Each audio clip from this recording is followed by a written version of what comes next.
Hi, so today I'm going to review for you guys Fit Me Foundation by Maybelline. About a week ago, my mom came to me with this and she said, "Here, I got this foundation. I'm not going to use this. I never use this stuff. You know, I get this stuff and I never use it and I don't want it to go to waste. So you want to try it?" And I said, sure. It's in 110, which is fairly light for me. It would be my mom's color, but it's fairly light. When I put it on, you could tell it was light, but as I was working it in, it actually worked out pretty well. So I think that this color is an alright color for me for winter time.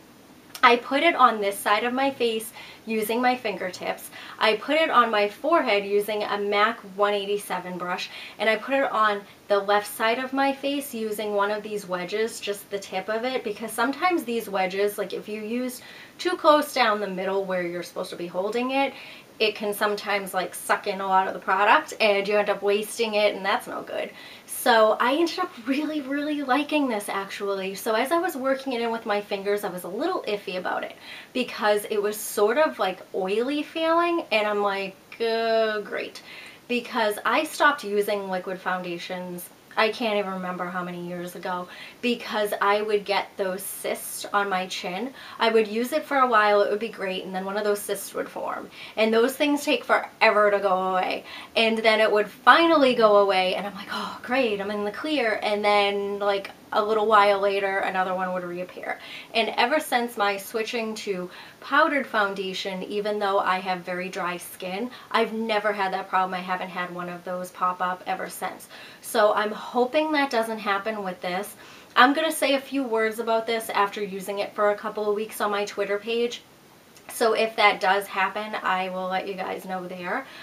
So I was working it in and the color started really just smoothing out, and I really liked that. When I used my hands, usually when you use your hands, you can basically adjust the like the coverage, you know what I mean? Like when you use your hands, you have pretty much control over the coverage.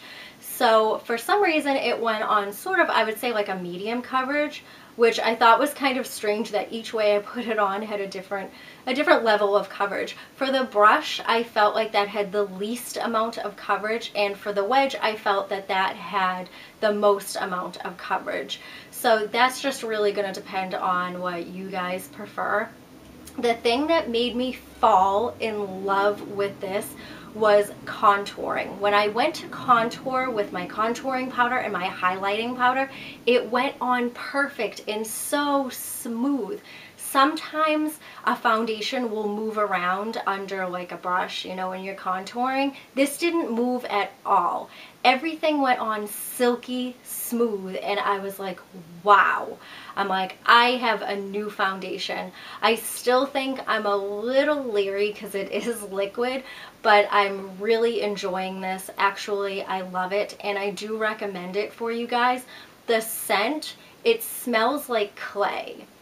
You know, like from art class, or if you're in a craft store, it does smell like clay. But I didn't think that it would overpower like my perfume, because I have had that with foundations before where it is such a powerful scent, that's what people smell. This did not give off that powerful of a scent, and the clay scent was not something that was bothersome to me or gross to me or anything. So yeah, I was pretty pleased with the scent, pretty pleased with the coverage. I like that it just, you know, I could put it on medium light or, you know, full coverage. And I'm really excited about this actually. So if you are somebody who contours and highlights, you might be pretty excited about this as well. Also, I think it's important if you use high-end foundations to also have a drugstore foundation that you can turn to as almost like a backup, because you're not always going to be able to run to the mall. I mean, unless you live really close to the mall, there's usually drugstores around, and this is a wonderful cheap alternative to any high-end foundation. And I hope you guys found this review helpful. If in fact you guys have tried it If you guys have tried it, please leave a comment below and let me know what you guys think. Another added thing I wanted to say was this was not runny, it wasn't like watery, and it wasn't too thick. I think the texture of this was perfect. It was just that it does feel slightly oily, but on my skin it doesn't feel too heavy at all. It actually feels really light. So yeah, I just wanted to add in those few notes, and I hope you guys found this helpful, and I will see you all soon. Bye!